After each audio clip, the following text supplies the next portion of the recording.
guys, welcome back to our channel.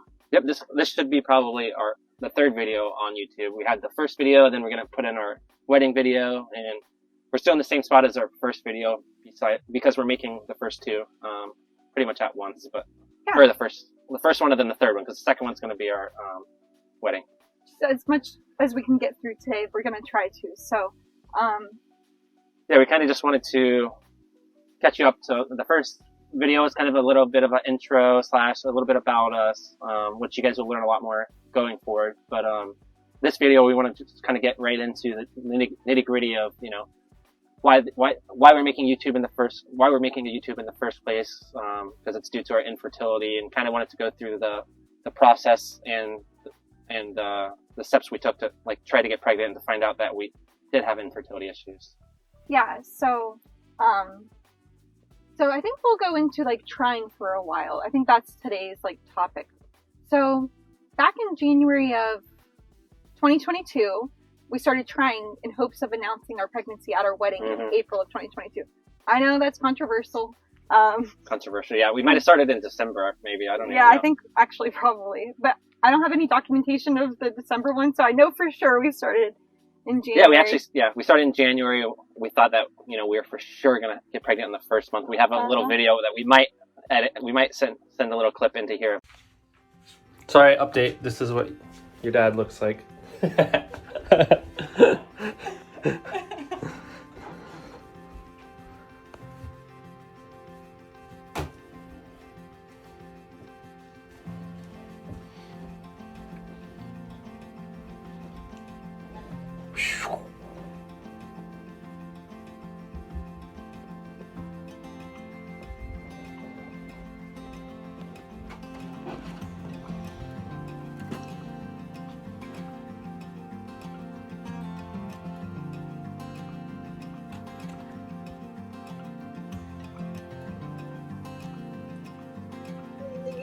You, Daddy.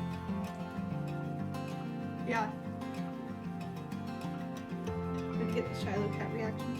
It's 420. All right. Wow, 420? What weird.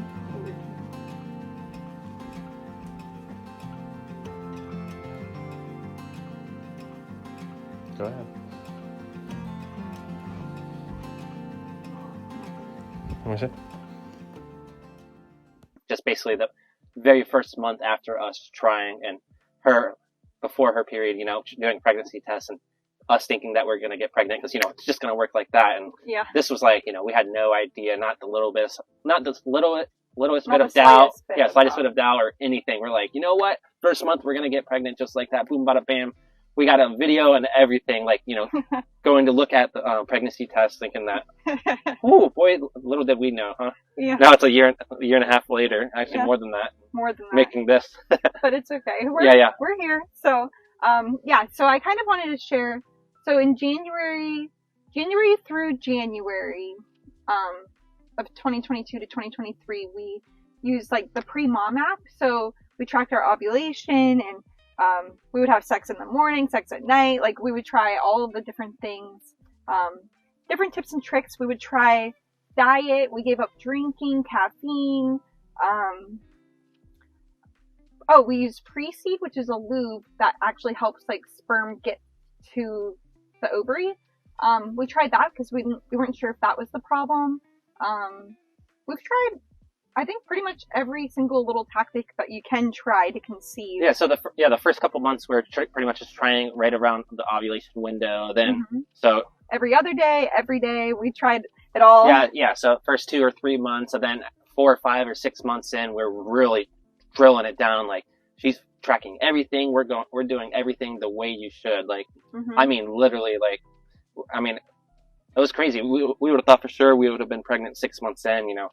Got to the point to where, like, we were getting exhausted trying this and keeping track of all the stuff while living our normal lives, and putting a lot of pressure on, you know, that time of the month. It's just like, oh, there's so many little things that people don't talk about that go into it. But and it's like exciting, and then it's stressful because it's like you have to do it at this peak and this one day, and then 5 days before, the day of, and then possibly the day after even, and then it's like, well, you have to do it every other day because you need sperm to take time to rejuvenate itself, and then it's like, well, no, I've got pregnant off of every day, and So, well, yeah, then every month, getting kind of excited, thinking that it's going to be the month because we did everything right, and then, the same results. Several months we're doing tests, 1 or 2 or 3 tests around that time, especially in the beginning. Like, you'll see in the very first video, there's something, I don't know, there's a couple funny things in it, but, yeah. So, yeah, we tried, and then, come January, we knew something was wrong, but I think it was end of January, we said, okay, let's give it 1 more month. And then come February is whenever we called our fertility clinic, and that's whenever we did our research. We found the best fertility clinic in our area is Shady Grove Fertility. They're nationwide. We have had a great experience with them up till now, and we also looked into CNY fertility, and they're pretty common as well. But we just felt in our guts that Shady Grove was the way to go. I actually reached out to an influencer, and she did IUI through Shady Grove, and she told me that's who she used. She really recommends them, and so then we made an appointment there. Yeah, we at this point we still have no idea what's going on. So let's see, what happened is, we made an appointment there. I kind of assumed it was me. Yeah, we kind of assumed it was her just because statistically a lot of times it is the female. It wasn't, I never put any blame on her or anything like that whatsoever. We just kind of assumed it was her, and she kind of assumed it was her. Yeah, because I think my periods were 25 days, which is actually pretty low. And I thought, well, maybe I have PCOS, which is definitely a thing that people suffer with and can't get pregnant because it blocks your egg. And I was like, oh, maybe I have that. Maybe I have, I thought my fallopian tube was blocked. These are all just thoughts, yeah. I did all this research, and I'm like, it has to be something. I mean, I think in every couple, the first person that's probably going to get tested just statistically is the female. So she went in, and what kind of stuff did you do? I did blood work. They tested my AMH levels and all of my levels, and then they did 2 ultrasounds. They did one to see how many follicles I have on each side, and then they did one where they actually put fluid through my fallopian tubes to make sure that they weren't blocked. And so when you did blood work on multiple in the beginning, occasions. another time. Yeah, multiple occasions, and every time everything came back fine. So it was up to the fallopian tube one, and I was like, oh, this has to be it. So I went in there and basically told her, I was like, yeah, I'm pretty sure my fallopian tube's blocked. That's probably what's going on. And then it wasn't blocked, and that's when they recommended, okay, we need to go get Thomas tested. Yeah, meanwhile, at the very end of all that stuff, I ordered a sperm test off of Amazon for $60 or something. It was the highest rated one. Mm-hmm. And I followed the instructions per every single thing, how it's supposed to be. And it turned out that it was negative for the right amount of sperm count. So it showed that I didn't have the right amount of sperm count. And I was like, this must be some sort of, faulty test. So I went not like a dummy because, I definitely wanted more answers. So I bought another one for another $60. So then, same results, maybe a week or so later. And at that rate, I was kind of okay, well, maybe it could have something to do with me. Maybe there's something is going on, in the slightest bit. I mean, this test is just very simple. It's not the fertility clinics, they go way into more detail. They stir it, separate it, do all these. Clean it. Yeah. So I guess the next step after that one was to do a sperm analysis through Shady Grove. Mm-hmm. Yeah, so I guess this is when the real stuff, juicy stuff starts coming into play. So basically I did my sperm analysis for Shady Grove. We did it at home, brought it into the clinic within 2 hours, and usually get the results within 1 to 3 days. So I remember Jen, we're actually at my buddy's house, getting ready to go fishing on his boat and loading up in the morning, and she said, oh, Dr.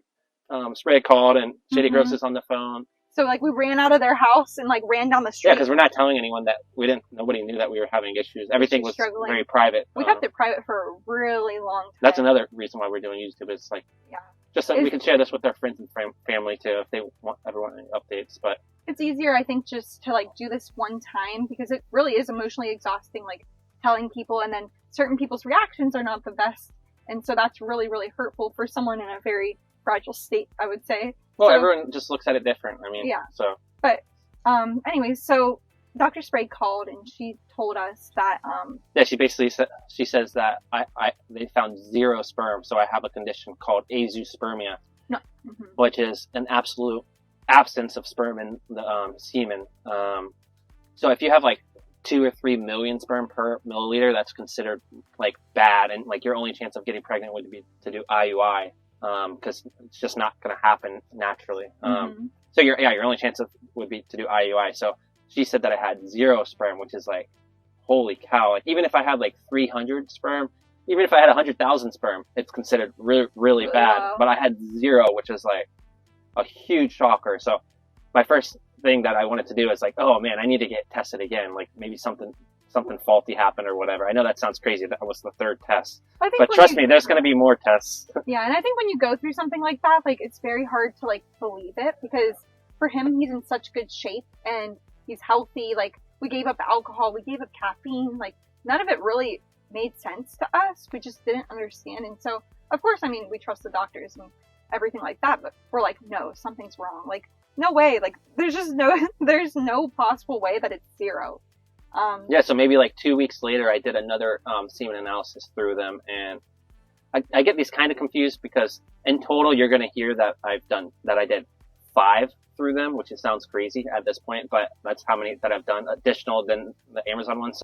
We want to make sure that we have it separated into like the events that have happened. So yeah, that way you can easily go back and see it, and it's organized and makes sense, because it's very easy to just go on a 25-minute rant, and then like 8 minutes from now, I'm kind of I kind of branched. Sorry, there's some fish getting attacked over there.